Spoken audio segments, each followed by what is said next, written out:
Olá pessoal, tudo bem com vocês? O Edson Oliveira por aqui para mais um vídeo da nossa série Experiências.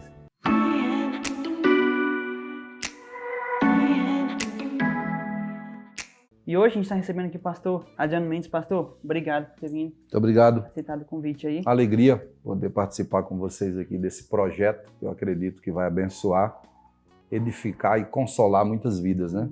Como já fui apresentado, eu sou o pastor Adriano Mendes, moro em Brasília há 18 anos, mas venho do Nordeste, especificamente do Rio Grande do Norte, uma cidade chamada João Câmara, e como a grande maioria sabe, tem um ministério aí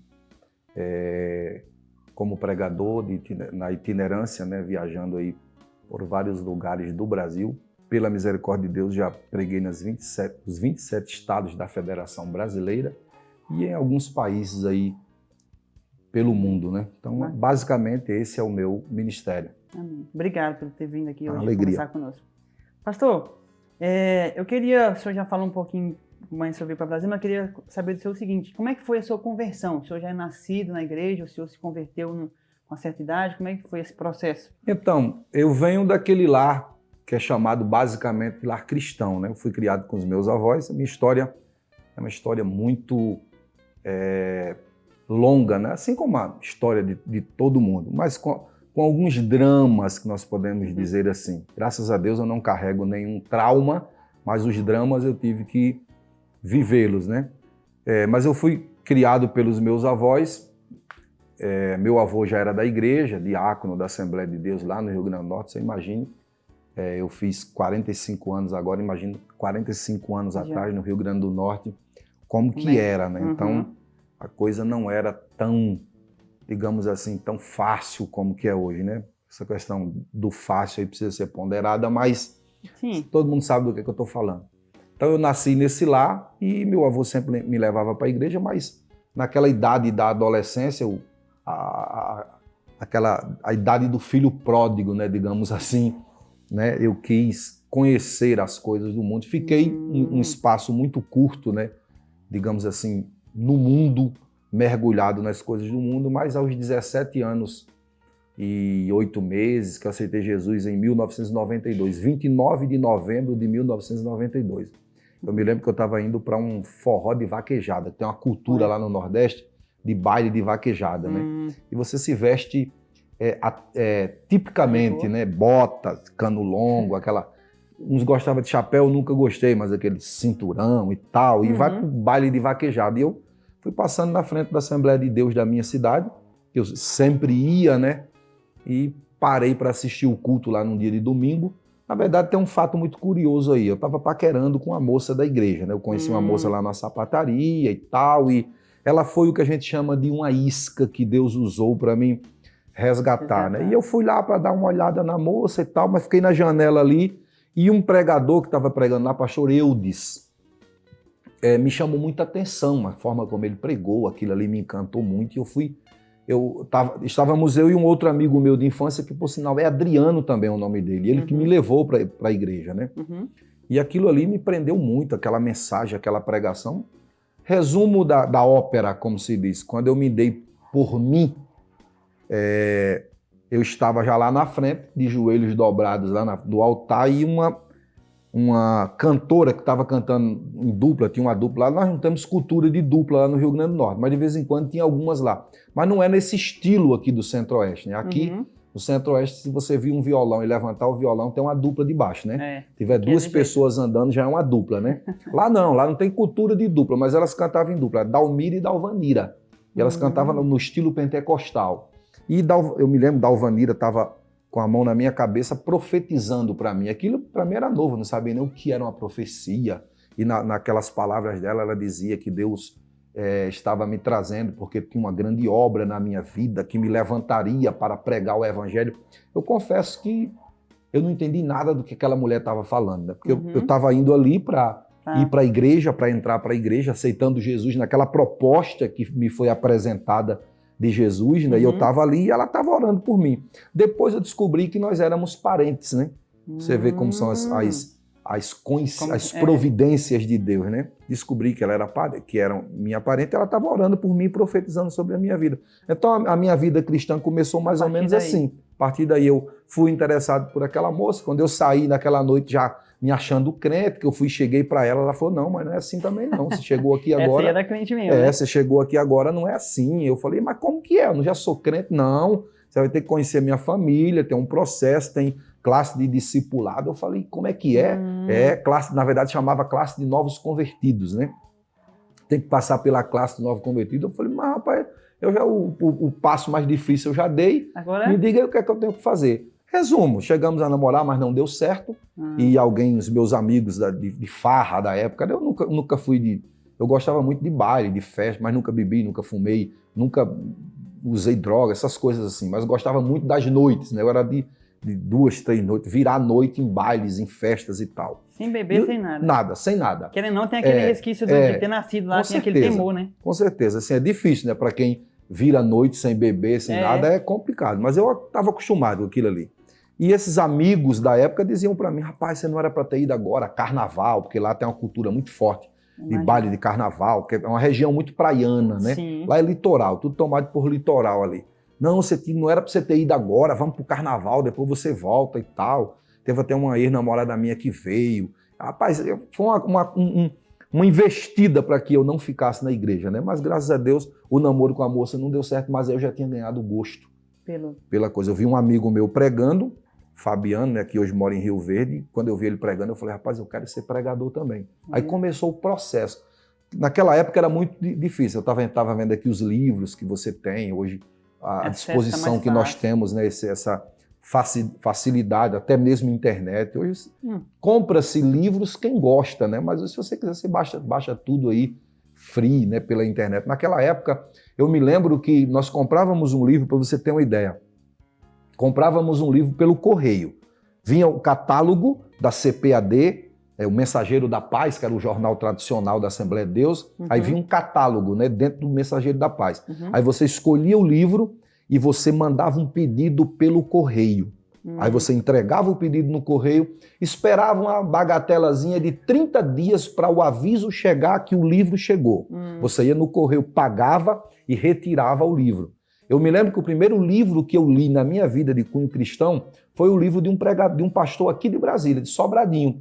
E interessante que eu fui ordenado pastor na igreja dele. Não congregava com ele, mas como era da mesma convenção, pastor Elienay Cabral. Muito conhecido no meio aí. O primeiro livro que eu li na minha vida foi O Pregador Eficaz, que tornou-se um best-seller para nós aqui, né? Ele orientando como você deveria se portar, a forma que você deveria... Aquele livro, para mim, eu tenho ele até hoje, né? Foi um diferencial para mim. Então, só para mim encerrar esse bloco aqui, para seguir as suas perguntas aí. E eu me lembro que nós comprávamos sempre junto, eu e Fabiana, dividíamos um livro por dois, ficava um tempo com ele e um tempo comigo, para você ver o grau de dificuldade. E Fabiano falou, rapaz, a gente precisa comprar um livro de ilustração para a gente pregar. O que é ilustração? Não, aquelas histórias bonitas que a gente usa. Eu falei, não, rapaz, vamos comprar, eu quero sim, ilustração. Nós fomos lá e compramos um livro de ilustração.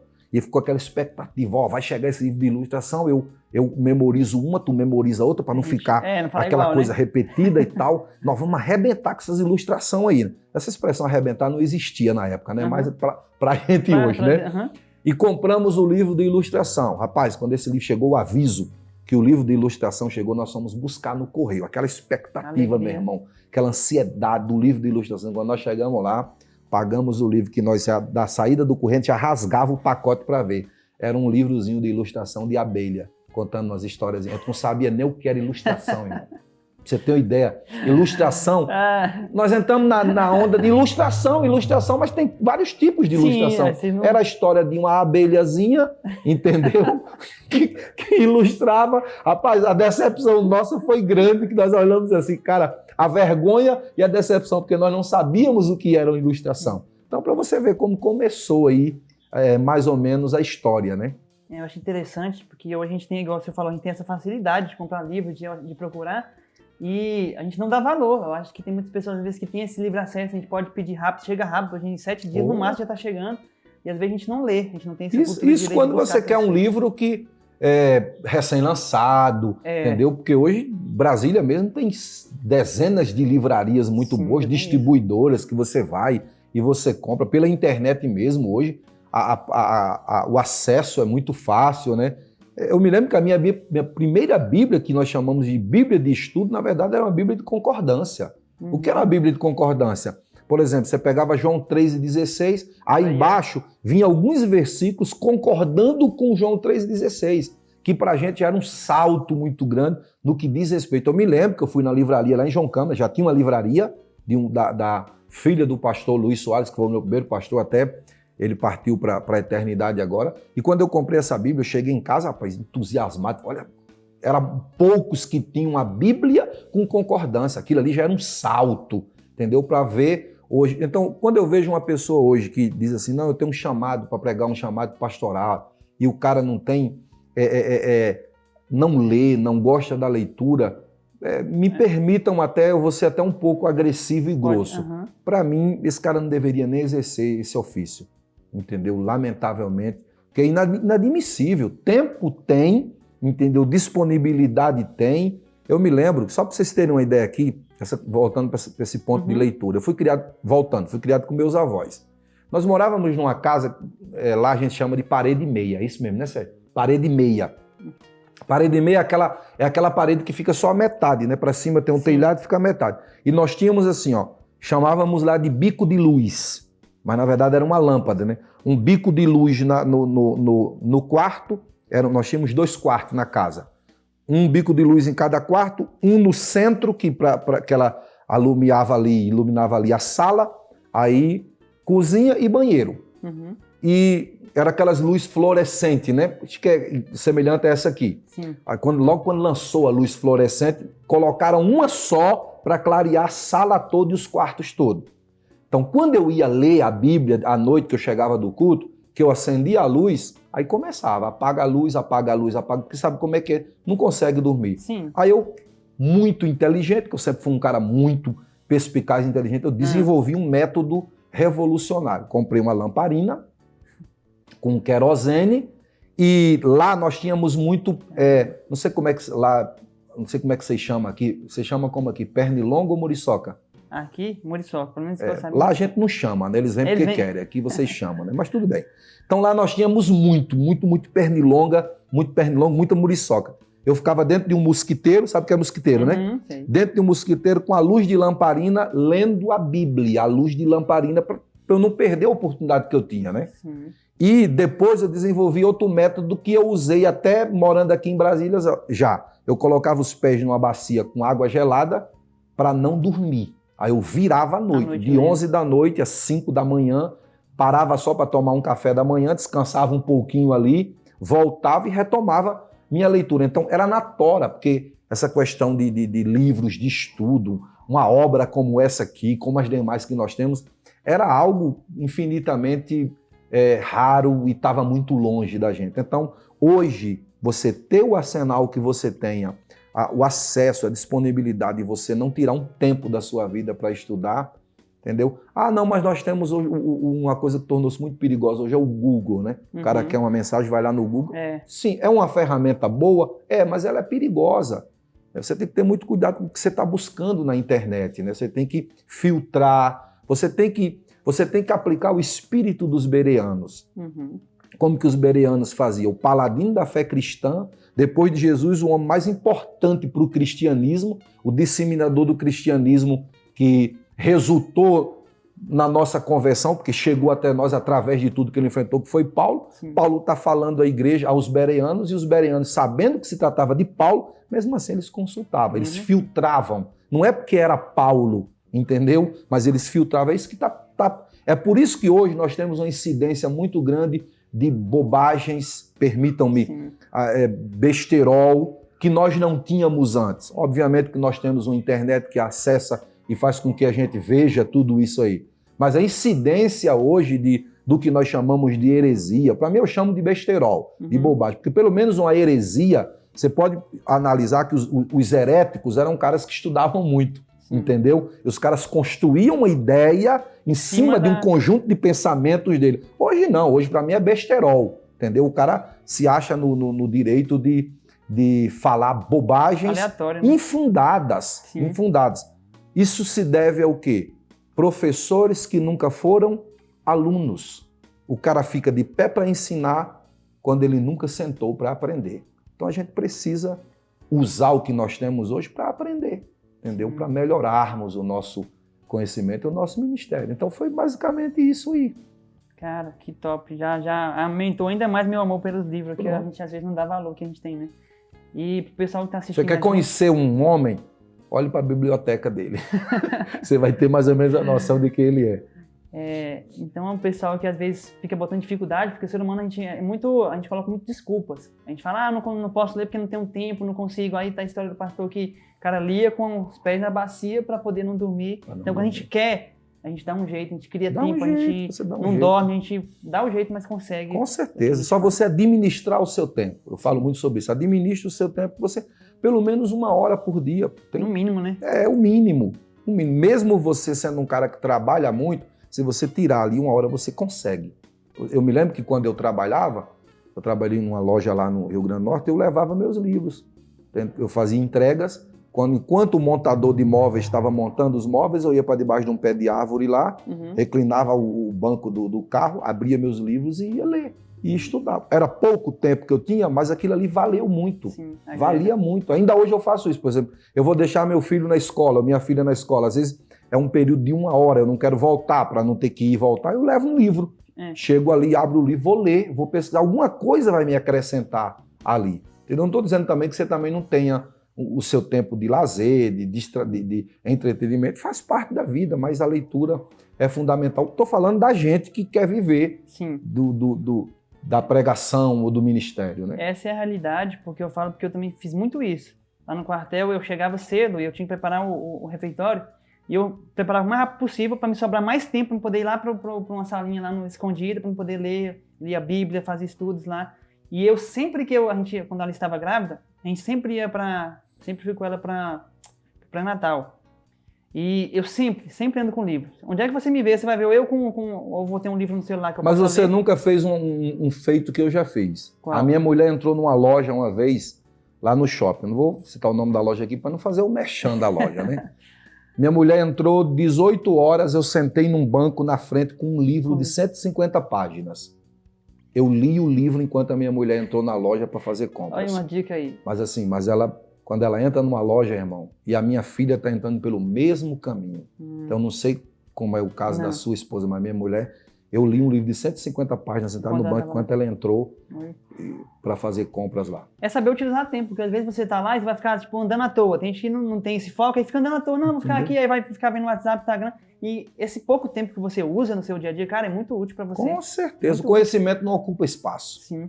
Nunca vai ocupar espaço. É muito fácil você levar um livro numa bolsa, ou até mesmo na mão para marcar. Cara, eu falo porque é muito bom isso. Eu costumo dizer que quem lê não fica calado, quem lê tem argumentos, quem lê sabe responder, quem lê jamais vai ser manipulado, escravizado nem manietado. O grande problema do Brasil é esse. Uma das coisas que mais me impressionou, a primeira vez que eu fui pregar no continente europeu, eu cheguei em Londres e fui ter que me virar, pegar metrô e tal. Uma coisa interessante que eu achava lá no londrino, né? O europeu.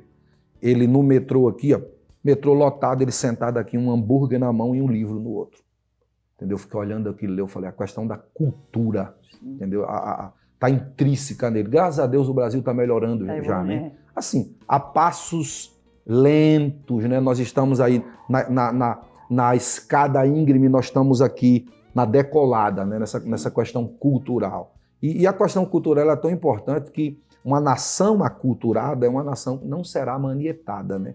Nós vemos hoje aí esse índice de corrupção avassaladora no Brasil, é exatamente por causa da falta de aculturamento, né? Se as pessoas tivessem um mínimo de cultura, de conhecimento, elas seriam menos enganadas, manietadas e escravizadas politicamente. Sim. Então aí, eu leio, irmão. Esse cara lê é uma coisa extraordinária também, que é muito bom, muito bom.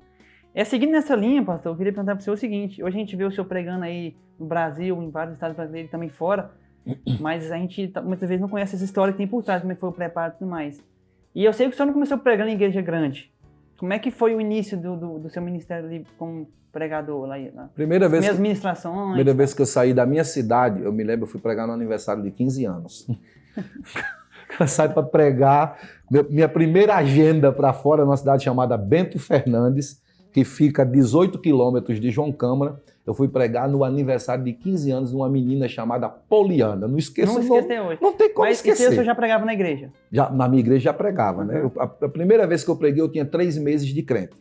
O pastor da minha igreja queria que eu fosse baterista. Eu não sei porquê. Acho que é porque eu era magro demais, devia parecer com as baquetas, alguma coisa ali, né? E ele queria que eu fosse baterista. Aí o líder de jovens era esse Fabiano e Carlos, professor Carlos, né? Que até hoje está lá na igreja. Adriano, vai ter o culto de mocidade, você prepara uma palavra para você. E eu, entusiasmado, eu quero ser pregador. Já estava lendo, né? Já, mas muito limitado, né? Porque a única coisa que eu tenho era uma Bíblia de capa dura, simplória. Eu li, acho que uns 3 primeiros meses de crente eu li essa Bíblia, que eu trabalhava com um irmão meu, não sei como é que, lá chama estofaria. O que é isso? Concerto de estofado. Eu trabalhava com ele, então nos intervalos de almoço, e nos intervalos que eu tinha ali, eu sentava no batente da oficina lá, né? E lia aquela Bíblia. Eu li a Bíblia inteira no período de 3, 4 meses, logo no início da minha fé. Aí eu me lembro que eu preparei João 3:3. Agora, o melhor de tudo não foi isso, foi indumentária. Com que roupa eu ia? Coloquei as botas que eu tinha, que era a única vestimenta que eu tinha, uma calça preta folgada, eu era muito magro. E quando eu emagrecia demais, acontecia um fenômeno comigo. O pescoço afinava e as orelhas virava de abano, né? Então já virava um espantalho já aí. Uma camisa vermelha com as rosas pretas e uma gravata de crochê. Rapaz, parecia um espantalho, irmão. Eu andava me desviando do vento, para o vento não me levar. E uma Bíblia, eu ganhei uma Bíblia de capa mole, que tinha uma época que tinha um negócio de... Quem tinha uma Bíblia de capa mole, irmão, era a gente. Era uma Bíblia fininha, que você dobrava ela. Aquilo ali já era um ganho. Eu ganhei uma Bíblia daquela, eu falei, vai ser a minha primeira Bíblia que eu vou pregar. Cheguei no culto da mocidade lotado na cidade, na igreja, eu li João 3:3. Na verdade, vos digo que aquele que não nascer de novo, não herdará o reino dos céus. Eu me lembro que quando eu tremia embaixo, eu segurava as pernas para não tremer embaixo, eu tremia em cima. Quando eu lembrava que eu estava tremendo em cima, que eu segurava em cima, tremia embaixo. Então eu fiquei nessa oscilação. E aconteceu que eu li o versículo e comecei a falar.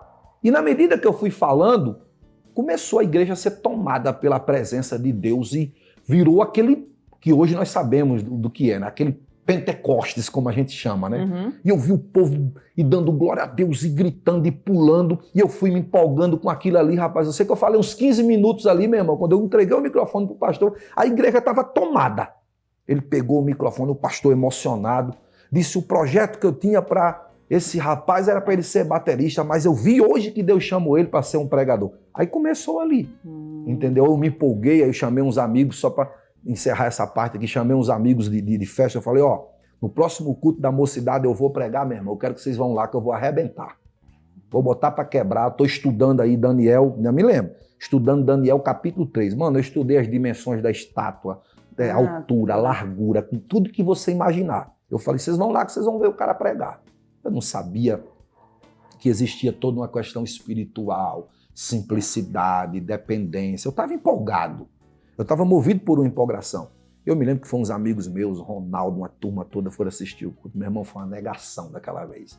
Na hora eu esqueci da estátua, eu misturei, eu fiz uma amálgama no texto lá. Rapaz, quando eu terminei, eu subi exaltado, desci humilhado. Deveria ter sido ao contrário, né?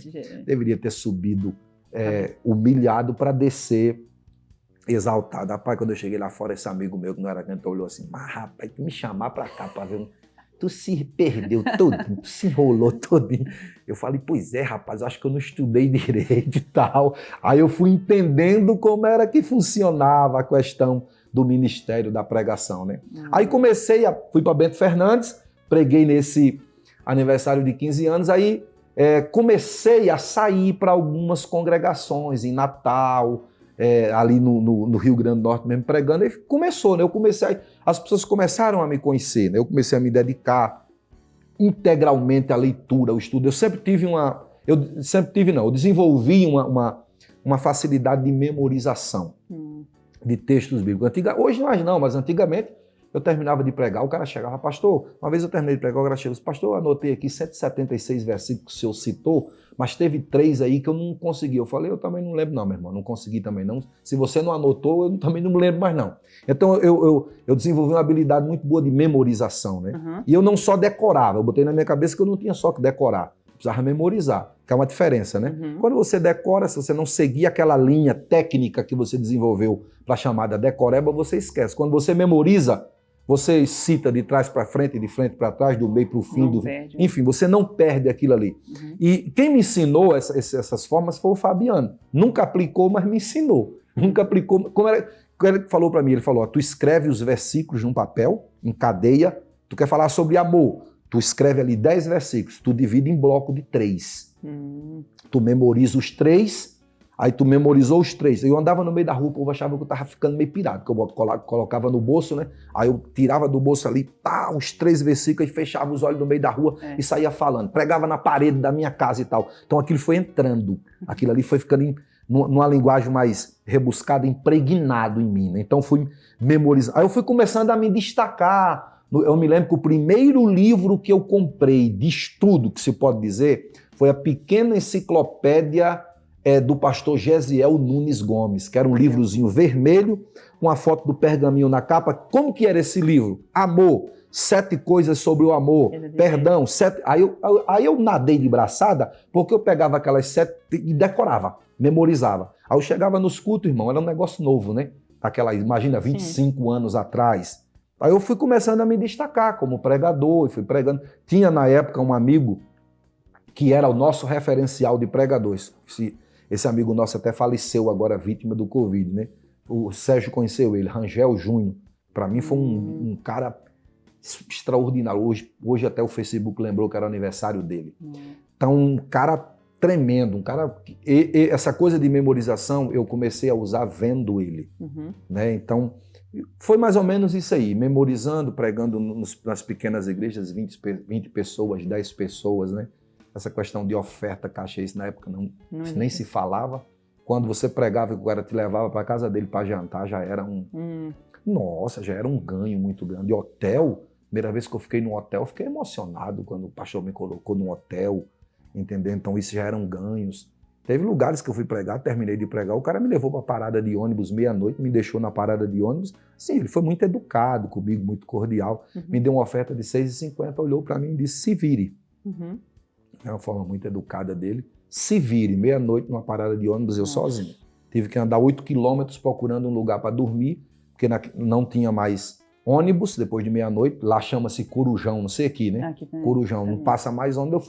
Eu me lembro que eu cheguei num posto de gasolina, que até hoje ele está lá ainda, esse posto, né? Mudou muita coisa, mas está lá. Eu sentei lá no batentezinho lá. A minha janta naquela noite foi um refrigerantezinho chamado Pitula. Só em falar eu me arrepio todinho daquele refrigerante, né? Desse tamanho assim, chamado Pitula. Tava com muita fome, um paletó preto, que era o único que eu tinha, né? Um paletó preto feito de linho com botões, acho que é botões madrepérola, as mulheres que entendem disso, né? Madrepérola.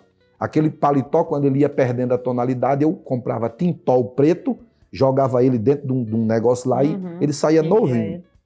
Eu pregava muitas vezes e não tirava aquele paletó. Por quê? Porque a camisa dentro estava rasgada, estava costurada, para não expor a camisa, eu usava o paletó. Isso numa região muito quente, e o cara, quando eu cheguei no posto naquela noite com aquele paletó, o cara se assustou, né? Eu passei em muitos lugares naquela noite que tinha gente, elemento, que a gente chama de elemento suspeito, né? Sim. E aqueles caras não mexeram comigo, mas eles tinham razão. 1h, o cara mago de dar dó, um paletó preto, com a pasta na mão, os caras olhavam assim e diziam, meu irmão, não mexe não, que isso aí deve morder, alguma coisa deve estar saindo de algum manicômio, alguma coisa dessa natureza. Então eu cheguei naquele posto, fiquei lá, e o cara falou, ó, fica aí, mas não vai não, que tu vai ser assaltado, queria ir para a rodoviária. E eu falei para ele, são uma das experiências mais marcantes no início do meu ministério, né? Ele falou, tu é de onde? Eu falei, sou de João Câmara, 80 quilômetros. Ele falou, ônibus aqui amanhã, só amanhã a partir de 8 da manhã. Eu falei, caramba, rapaz, e agora? mas eu creio que aí aquela coisa de novo convertido, eu creio que eu posso dormir na minha casa hoje. Ele falou, tu é doido, isso não existe. Como que tu vai dormir em casa hoje? Não tem ônibus, não tem carro, não tem nada. Aí eu sentei ali, muito cansado, com fome, né? Sentei numa cadeira, aquelas cadeirinhas feitas de madeira, que é a tábua em cima e duas embaixo, formam um. Sentei ali, de repente entrou, aquele posto era 24 horas, mas não tinha movimento. 24 horas só por um taxista, uma coisa assim que vinha abastecer. Estava lá mais ou menos, eu cochilando de um lado e o frentista do outro. De repente, entra um carro. Aquele carro entrou, os faróis fizeram com que eu acordasse, tomei aquele susto.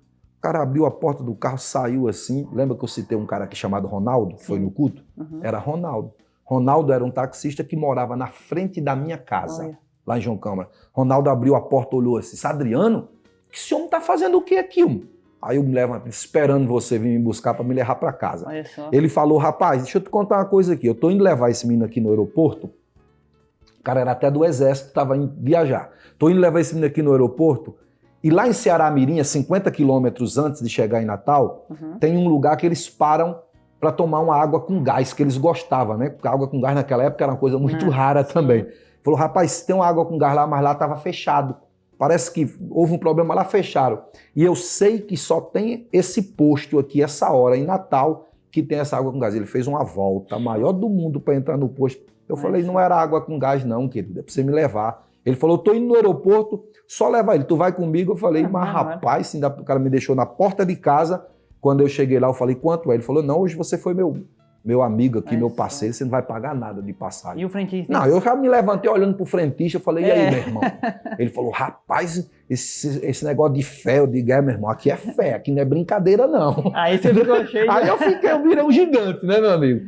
Então, são essas pequenas experiências, dentre muitas que eu já vivi, né, que marca a nossa história, o nosso ministério. Cara, é muito top, porque eu vejo que isso aí a gente consegue ver que realmente o ministério de pregação era por amor. Com certeza. Porque infelizmente, eu não sei como é que o senhor vê, mas hoje, querendo ou não, a gente está numa situação bem melhor. A gente já tem essa questão de oferta, de cachê, de hotel, não sei o quê. Então tem muita gente, muitas pessoas que vêm, eu quero pregar como o pastor Adriano Mendes. Mas é porque ele quer viajar, quer não sabe. Não sabe, entendeu? Então não, eu acho que isso... Eu me lembro que uma vez eu fui pregar numa cidade do Rio Grande do Norte chamada José da Penha. O pastor me chamou e disse, eu quero que você chegue aqui na sexta pela manhã. Você ia de ônibus, né? Eu nunca esqueço, como eu te falei, essa questão da memória é uma coisa que me beneficia muito. Eu me lembro que a passagem era R$70 ida e volta. 35 reais não. Na época era cruzeiro, desculpa, tá? 70 cruzeiro, ida e volta. 35 para ir, 35 de ônibus. Aí você passava por Lages, que era o ponto onde tinha um posto com restaurante para o almoço. Muitas vezes eu fui e eu não almoçava, nem na ida e nem na volta, porque o dinheiro não dava. Eu me lembro que eu fui nessa cidade, eu preguei. Anote aí, sexta-noite.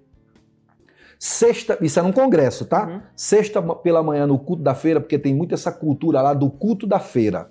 As igrejas aproveita que tem uma feira livre, tem muito essa questão da feira livre lá, e a gente colocava a caixa de som lá e pregava. Eu preguei sexta-feira à noite na abertura do congresso, sábado pela manhã no culto da feira, voltei para o hotel para tomar café e me arrumar, para voltar para pregar na igreja para dar o estudo. Então vamos lá, sexta-noite, aí sábado pela manhã no culto da feira, sábado pela manhã no estudo, sábado à tarde, sábado à noite, domingo pela manhã, domingo à tarde e domingo à noite. Vai dar aí o quê? 7 vezes. 7 vezes. Eu me lembro quando na segunda-feira que eu estava para vir embora, ele me deu o meu cachê. R$70. Era o dinheiro da passagem de ida e de volta. Então, teve muitas ocasiões que eu fui e não consegui, não tive como almoçar ou jantar porque o dinheiro não dava. Ou eu fazia uma coisa ou outra, eu pagava a passagem ou eu jejumava. A força, mas jejumava. Então, hoje é muito fácil. Hoje eu vejo ninguém reclamando, a oferta que me deram R$300. A primeira oferta que eu recebi foi R$6,50. E o cara ainda me deixou na parada de ônibus, meia-noite, e falou, se vira. Entendeu? Lógico que depois vem, Deus vai abençoando, a realidade é outra, mas há 25 anos atrás, meu amigo, não era nada fácil. Então, é muito fácil hoje você olhar assim. E hoje virou muito, a motivação hoje é muito uma motivação errada, né? O cara quer ir Para quê? Você está indo para quê? Você é pregador por quê? É por isso que muita gente hoje começa e para no meio do caminho muito rápido, porque a motivação é errada. A motivação deve ser a vocação, o chamado, a chama, né? Uhum.